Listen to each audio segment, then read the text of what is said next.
frantically driving through traffic, didn't want to be late. And, I'm going to be honest with you all. I don't have all the answers tonight, and I'm here to learn, and listen, and better understand what the issues are for this community. I want to just tell you a little bit about myself. My wife and I are California natives.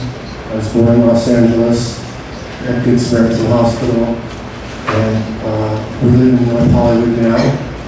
We're California natives. I think we understand what's important in California, good paying jobs, economic prosperity, and environmental stewardship. That's the tenet of our campaign. Thanks to voters like you, we are advancing our socially progressive, fiscally conservative, grassroots campaign to the general election in November. So thank you very much for all of you that voted for me, and for those of you that are considering voting for me. Thank you very much. My name is Rudy Melendez. I'm a candidate for California State Senate in the 18th District. Thank you.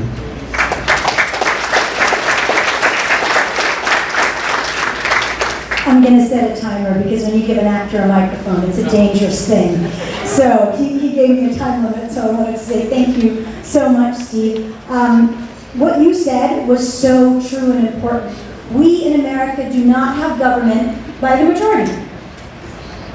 We have government by the majority of those who participate. And we have a woefully low percentage of participation for every community here in Los Angeles. I met someone the other day who's sort of, one of the mucky mucks in the city something office, I won't say, so that I don't get in trouble. And I said I was running for assembly, and he said, "Oh, who have you spoken to?" And I said, "I spoke to the people." I kind of thought that was important.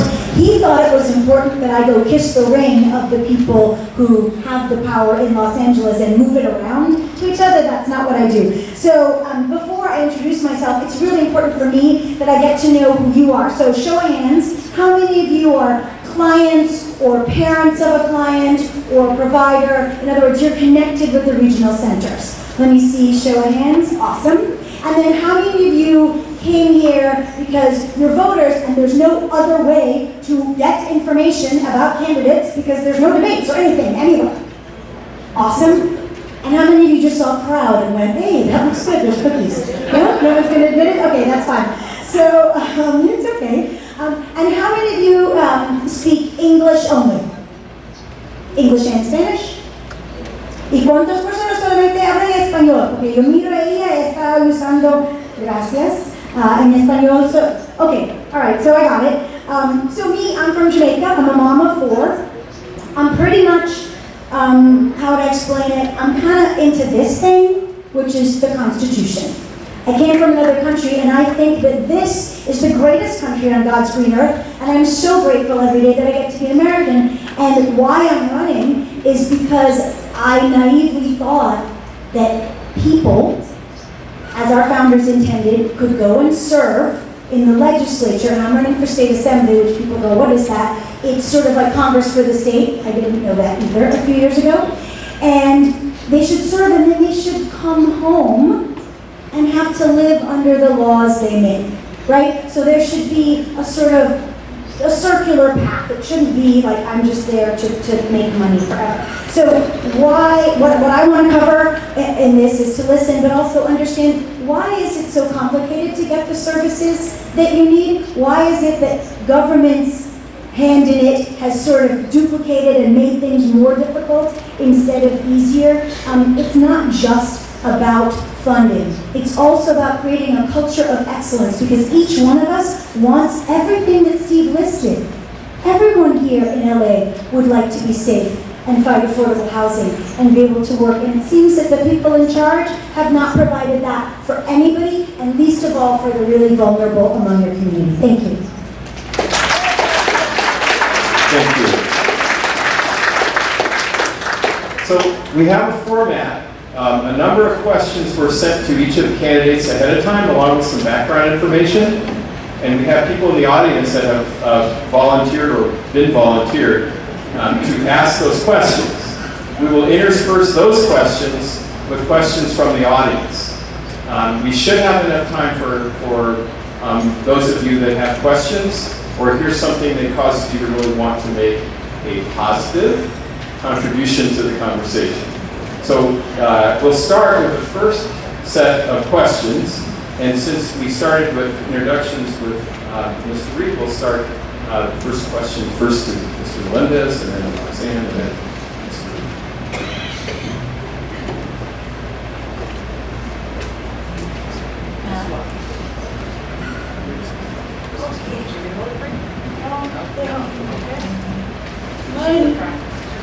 My name is Crystal Zanell. I'm part of a program called Untitled Foundation. We are non-profit and they help us really well. My question is for you, Roxanne, maybe is, will you share experience that have prepared you to understand and represent the diversity, needs, and interests of people with special needs with their families? How's that?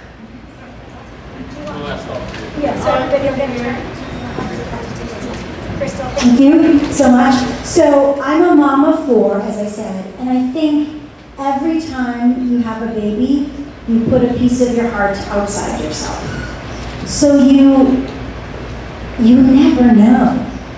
You never know what's going to happen to that child at birth, when they're 20, when they're 40. The parents of older people in the audience know what I mean. You never know. Your heart is always outside with you guys. And so, not saying that only a mother can understand that or only a parent, but first and foremost, as a human, that's sort of a human condition. We should all be aware of the village that we're all in all the time.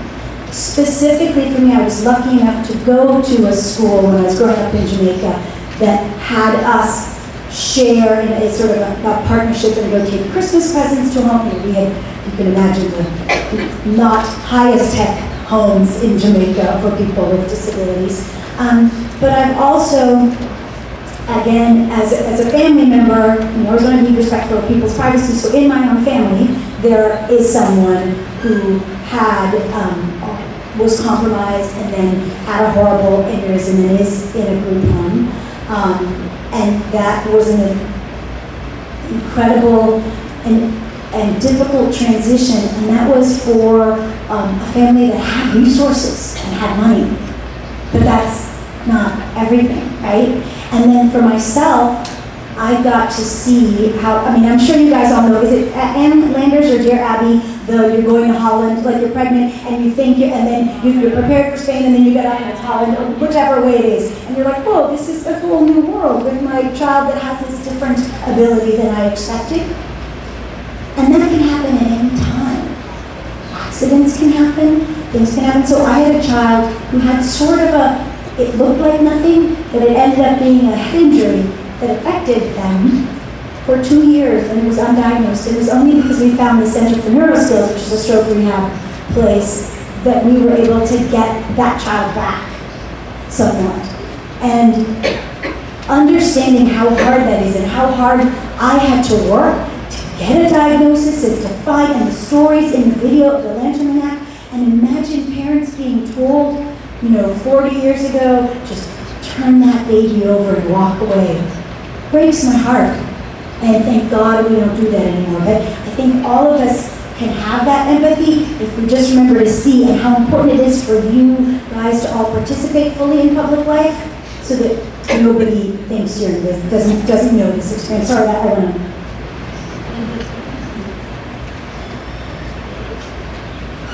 Thank you, Crystal.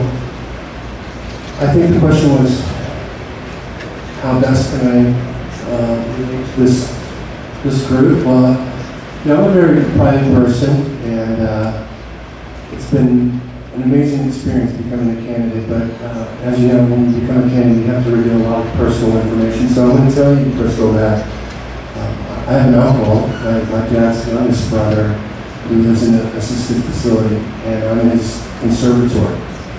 And I've been his conservator for about 4 years. And it's difficult, it's tough. I have a full-time job. He's in an area that's not close to my home. When I first became his conservator, I didn't really know where to go or who to talk to or what agency to reach out. I was just more concerned about visiting him as often as I could and making sure he had cool clothes and he felt comfortable and I would take him to lunch and things like that. And so I think, and I'm not trying to suggest that I know what everyone out here is going through, but I can give you my own personal experience. It's tough. It's tough dealing with all the different agencies involved, the Social Security, the facility, the social workers, just making sure he has clean clothes, why his clothes go missing, things like that. And so I think that helps me better understand what this community is about. And so yeah, that's what I wanted to share with you. So thank you.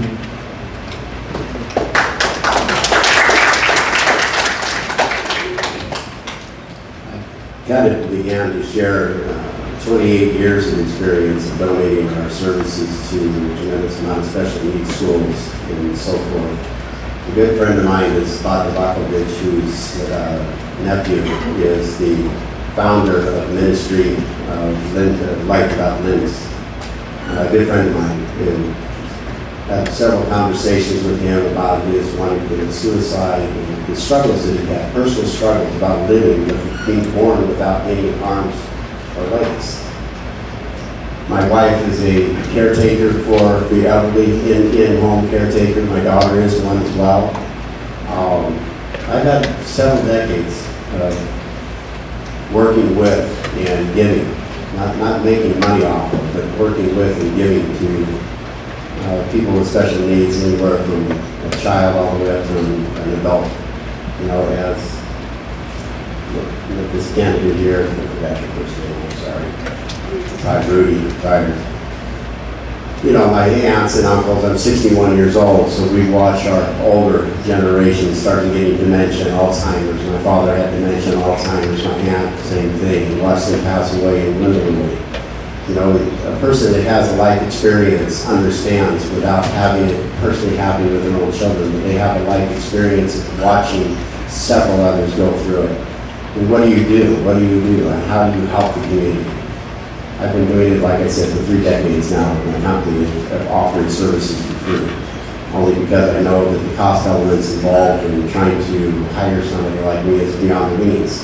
So how do you give back to the community? And this is all part of this process of wanting to run for the United States Congress. Is what can I do to give back? What can I do to give more? As your representative for the district, bring back the resources. So this way the community that we're servicing here with special needs can feel that they can be normal in the community. Share the same things, share the same aspirations, have the dreams, have the abilities to step up and play the game like anybody else. This is what I want to do, this is what I aim to do, and this is what I've been doing for 28 years. Thank you.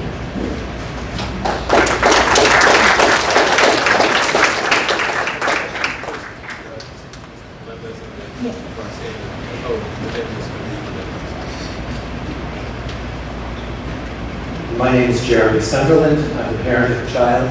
His name is Garrett. He has special needs. He is normal, and he's okay, but he has autism. I'm also a board member of the North Los Angeles County Regional Center, presently serving as the chair of the Government and Community Relations Committee. And just so you know, I don't have an issue with God either. Without adequate appropriations, the services to people with developmental disabilities rely upon simply will not be available, no matter what the law says. Proposed cuts and radical changes to Medicaid will hurt us because nearly half of our local services are funded through Medicaid. This is worrisome to our community. We're just as concerned that our new governor and legislation will fail to recognize that it has left the funding for regional center services at roughly the same levels they were in the middle of our last recession. Next year, there will be critical funding decisions that can help or hurt us at both the federal and state level. And I'm talking about efforts and pledges to repeal the Affordable Care Act and to cut Medicare. If you're elected to represent us, will you fight for adequate funding in the federal budget or our state's budget? Because I want you to know that our community members are the very definition of pre-existing conditions. How will you learn enough about our issues to be our effective advocates in Washington and Sacramento?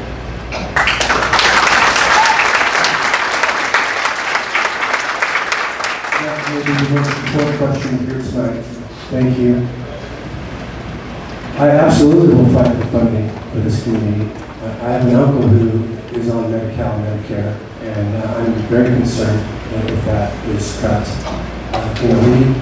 We do the best we can as a family. My parents live out of state. My uncle's conservative because I'm here in California. He's here. When I read the information that Stephen said about the funding that comes to the resource, the regional centers, and it seemed rather odd to me that they haven't sort of replenished the funds since the last recession, and we keep hearing that California's booming and we have a surplus. So I'm not exactly sure why they haven't refilled the coffers.